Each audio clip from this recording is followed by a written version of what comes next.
Welcome to Telugu Web Coders. Now today I'm start the Java introduction. So introduction to Java. Why? What is Java? What are the advantages Java and what are the features of Java? Mainly, who invented the Java means is invented by the James Gosling in the year of 1995 at Sun Microsystems. The James Gosling is introducing the Java program at Sun Microsystems after some some years ago that Java will be acquiring by the Oracle company.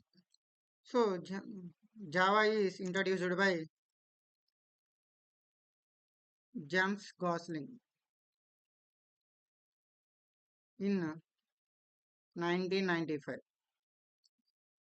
Java is a high-level object-oriented programming language which is used for developing the applications like web applications, mobile applications, enterprise applications.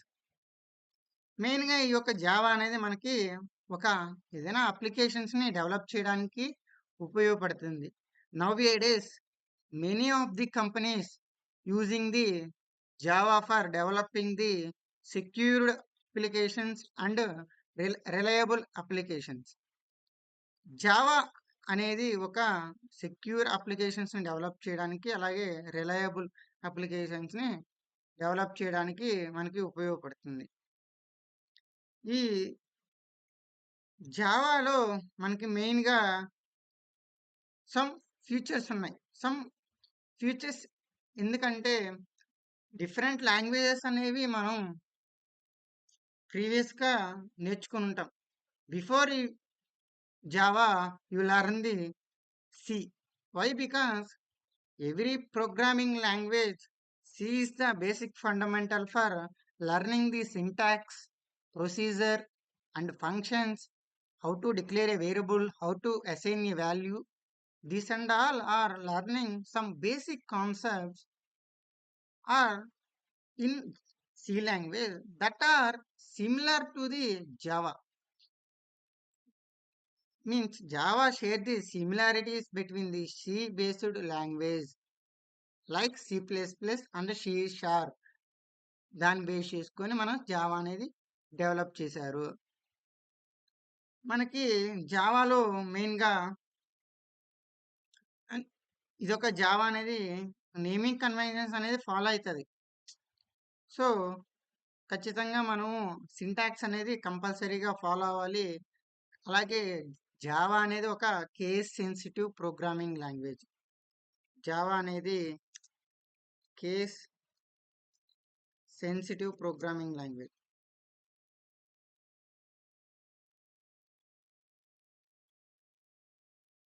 Case sensitive programming language. So Java మెయిన్గా మనకి some features ఉన్నాయి, వాటి గురించి discuss చేద్దాం. అంటే ముందు ఫీచర్స్ని discuss చేద్దాం, ఎందుకంటే why we go for Java. So different languages are available in this market. Why will choose Java as a programming language from other. So మెయిన్గా మనం ఒక 5 ఫీచర్ గురించి మనం ఇన్ డీటెయిల్గా నేర్చుకుందాం. సో మెనీ ఫీచర్స్ అనేవి మన జావాలో అవైలబిలిటీ ఉన్నాయి. అంటే ఎందుకు వచ్చామనేది గురించి తెలుసుకునే ముందు మెయిన్ 5 ఫీచర్స్ గురించి ఇన్ డీటెయిల్గా తెలుసుకుందాం. సింపుల్. సింపుల్ అంటే జావా అనేది క్లియర్ అండ్ సింపుల్ సింటాక్స్ అనేది ఫాలో అవుతాము. ఈజీగా అండర్స్టూడ్, ఈజీగా లెర్న్ చేయొచ్చు. మనం ఏమైనా ఒక basic procedure language like C కానీ C++ కానీ ఏదైనా లాంగ్వేజ్ కానీ మనకి వచ్చి ఉంటే సేమ్ సింటాక్స్ అనేది ఫాలో అవుతుంది మన జావా ప్రోగ్రామింగ్ కూడా. ఆ సింటాక్స్ బేస్ చేసుకొని మన యొక్క జావా అప్లికేషన్స్ కూడా డెవలప్ చేయొచ్చు. Next, object oriented programming language. So object oriented programming language అంటే మనకి ప్యూర్‌లీ ఆబ్జెక్ట్స్ అంటే మనం ఏదైనా ఒక క్లాస్ రాస్తున్నప్పుడు ఆ క్లాస్‌లో some methods, some variables, some constructors అనేవి ఉంటాయి.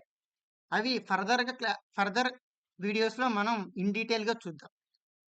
ఏమైనా మనం మెథడ్స్ నాన్ స్టాటిక్ మెథడ్స్ అనేవి రాసినప్పుడు మనం ఆటిని కాల్ చేయాలంటే, ఆటిల్ని పిలవాలంటే మనకు ఖచ్చితంగా ఒక ఆబ్జెక్ట్ అనేది క్రియేట్ చేసి, ఆ ఆబ్జెక్ట్ ద్వారా వాటిని పిలుచుకుంటాం. బేస్డ్ అపాన్ దేర్ మన రిక్వైర్మెంట్ బేస్ చేసుకొని. అది ఆబ్జెక్ట్ ఓరియెంటెడ్ అని అర్థం. అంటే ఆబ్జెక్ట్స్ ద్వారా మన యొక్క మెథడ్స్ గానీ, మన యొక్క వేరియబుల్స్ కానీ కాల్ చేస్తే దాన్ని ఆబ్జెక్ట్ ఓరియెంటెడ్ ప్రోగ్రామింగ్. ఈ ఆబ్జెక్ట్ ఓరియెంటెడ్ ప్రోగ్రామింగ్ వల్ల అడ్వాంటేజ్ ఏమైనా ఉందంటే, మెయిన్ అడ్వాంటేజ్ అనేది రీయూజబిలిటీ ఆఫ్ కోడ్. అంటే ఫర్ సపోజ్ నేనొక అప్లికేషన్‌ని డెవలప్ చేయాలనుకున్నప్పుడు, నాకు ఈ యొక్క అప్లికేషన్‌లో డిఫరెంట్ క్లాసెస్, డిఫరెంట్ మెథడ్స్ ఉంటాయి. అంటే అంటే చాలా క్లాసెస్ అనేవి క్రియేట్ చేస్తా. కానీ ఒక క్లాస్‌లో ఉన్న కోడు ఇంకో క్లాస్‌లోకి నేను యూజ్ చేసుకోవాలనుకున్నప్పుడు, ఇది ఎలా యూజ్ చేసుకుంటా? Through objects. ఆబ్జెక్ట్స్ ద్వారా కాల్ చేయడం. లేదా ఇన్‌హెరిటెన్స్ అనేది అంటే అడ్వాన్స్ కాన్సెప్ట్స్ అనేవి మనకి అంటే ఊప్స్ కాన్సెప్ట్స్‌ని ఫాలో అయితది. అంటే ఇన్‌హెరిటెన్స్, ఎన్‌క్యాప్సులేషన్, పాలిమార్ఫిజం, అబ్స్ట్రాక్షన్ ఇవన్నీ కూడా ఇన్ డీటెయిల్‌గా మన నెక్స్ట్ వీడియోస్‌లో ఇన్ డీటెయిల్‌గా నేర్చుకుందాం. ఈరోజు బేసిక్ అసల ఆబ్జెక్ట్ ఓరియెంటెడ్ ఏంటని నేర్చుకుందాం. నెక్స్ట్ వచ్చేసి ప్లాట్‌ఫార్మ్ ఇండిపెండెంట్. ప్లాట్‌ఫార్మ్ ఇండిపెండెంట్ అంటే మనం ఏదైనా ఒక ప్రోగ్రామ్‌ని మన యొక్క లోకల్ సిస్టమ్, మన యొక్క ఆపరేటింగ్ సిస్టమ్‌లో మనం ఎగ్జిక్యూట్ చేసిన తర్వాత మనకు జనరేట్ అయ్యే ఏదైనా మనకి జావా అనేది ఒక జావాతో చేస్తాం ఫైల్ అనేది. మనం ఏదైనా ఒక ఫైల్ అనేది ఎగ్జిక్యూట్ చేయాలంటే ఆ యొక్క ఫైల్ అనేది జావాతో సేవ్ చేస్తాం. ఆ తర్వాత మనం కంపైల్ చేసిన తర్వాత ఆ ఫైల్ అనేది మనకి క్లాస్ నేమ్, క్లాస్ నేమ్ ఏదైతే ఉందో క్లాస్‌గా కన్వర్ట్ అయితది. ఈ క్లాస్ నేమ్ అనేది ఏమైతదంటే మనకి ఈ క్లాస్ నేమ్ అనేది ఏమైతదంటే క్లాస్ అనేది మనకి బైట్ కోడ్ అయితది. సో, ఇది బైట్ కోడ్. సో, మనకి బైట్ కోడ్ అంటాము. సో, ఈ బైట్ కోడ్ అనేది మన ఏ ఆపరేటింగ్ సిస్టమ్‌కి ఇచ్చినా కూడా అది ఎగ్జిక్యూట్ చేస్తది. అదే మన సి లాంగ్వేజ్ చూసుకుంటే అది ఓన్లీ ప్రొసీజర్, ప్రొసీజర్ లాంగ్వేజ్. అది ఆ కంపైలర్‌లో మాత్రమే ఎగ్జిక్యూట్ చేస్తే మనకి రిక్వైర్డ్ అవుట్‌పుట్ వస్తది. మళ్ళీ ఇంకొక కంపైలర్ అంటే వేరే ఆపరేటింగ్ సిస్టమ్‌కెళ్తే దాని యొక్క ఎన్విరాన్మెంట్ అనేది డిఫరెంట్‌గా ఉంటది. అది వేరే ఎక్స్‌టెన్షన్‌తో జనరేట్ చేస్తది. అంటే based upon there operating system file అనేది మనకి డిఫరెంట్‌గా జనరేట్ చేయడం వల్ల అది ప్లాట్‌ఫార్మ్ అనేది డిపెండెంట్ అయితది. అది సి లాంగ్వేజ్ అనేది. కానీ మన జావా అనేది ప్లాట్‌ఫార్మ్ ఇండిపెండెంట్. ఫర్ సపోజ్ నేను ఒక అప్లికేషన్ అనేది జావా యూజ్ చేసుకొని డెవలప్ చేస్తే, ఆ యొక్క అప్లికేషన్ అనేది నేను విండోస్‌లో రన్ చేయొచ్చు. అలాగే యాస్ వెల్ యాస్ ఉబంటులో రన్ చేయొచ్చు. లైనక్స్ అండ్ అంటే మ్యాక్ ఓఎస్ అంటే మ్యాక్ ఓఎస్ మేబీ సపోర్ట్ చేయొచ్చు. కానీ డిఫరెంట్ ఆపరేటింగ్ సిస్టమ్స్‌లో మనకి మాత్రం ఎగ్జిక్యూట్ అయితది. ఎందుకంటే మనకి ఈ యొక్క జావాలో మనకి జనరేట్ అయ్యేది క్లాస్ ఫైల్. దాన్నే బైట్ కోడ్ అని అంటాము. నెక్స్ట్ వచ్చేసి సెక్యూర్. అంటే మనకి ఎందుకు జావా అనేది సెక్యూర్ అని అంటామంటే బికాస్ ఆఫ్ జావా అనేది మనకి బైట్ కోడ్ అనేది వెరిఫికేషన్ చేస్తది. అలాగే మన యొక్క జావాలో does not have any pointers. అంటే పాయింటర్స్ అనేది అలో చేయదు. మన యొక్క మన యొక్క పాయింటర్స్ అనేది అలో చేయదు. Pointers are not allowed in.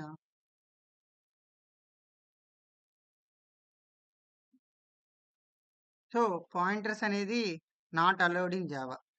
Next high performance. అసల హై పర్ఫార్మెన్స్ అంటే ఏంటో చూద్దాం. ఎందుకు మనకి జావా అనేది ఒక హై పెర్ఫార్మెన్స్ ప్రోగ్రామింగ్ లాంగ్వేజ్ అంటే, మనకి జావాలో ఇంటర్ప్రిటర్‌తో పాటు మనకొక జిట్ కంపైలర్ అనేది ఎక్స్‌ట్రాగా మనకి యాడ్ చేయడం వల్ల, ఆ యొక్క ప్రోగ్రామ్స్ అనేవి ఒ లెస్ టైమ్ అంటే తక్కువ టైంలో ఎక్కువ అంటే రిక్వైర్డ్ అవుట్‌పుట్ అనేది జనరేట్ చేస్తది. బికాస్ ఆఫ్ మనకి కంపైలర్స్ అనేవి ఉన్నాయి. అలాగే ఇంటర్ప్రిటర్ ఉంది. కానీ ఎక్స్‌ట్రాగా వన్ ఫీచర్ యాడ్ చేసాం. అదే జిట్ కంపైలర్. దాన్నే మనం జస్ట్ ఇన్ టైమ్ అని అంటాము. దీనివల్ల మనకి ఒక ఆప్టిమైజేషన్ టెక్నిక్స్ అంటే మన యొక్క ఎగ్జిక్యూట్ చేయాల్సిన కోడ్ అనేది ఫర్ సపోజ్ 10 నిమిషాలు తీసుకుంటే బై యూజింగ్ జిట్ కంపైలర్ అనేది మనకి హాఫ్ ఆఫ్ ది టైమ్ అనేది మనకి రెడ్యూస్ చేయడం జరుగుతుంది. Because of JIT compiler. JIT compiler. So, ఇది మన ఈరోజు ఇంట్రడక్షన్ క్లాస్. మన నెక్స్ట్ వీడియోస్‌లో మనం నెక్స్ట్ కాన్సెప్ట్ అంటే జావాలో ఏంటి? నెక్స్ట్ ఏంటి? అంటే ఒక కంప్లీట్ సిరీస్ అనేది ఈ యొక్క తెలుగు వెబ్ కోడర్స్ ఛానెల్‌లో పోస్ట్ చేస్తాం.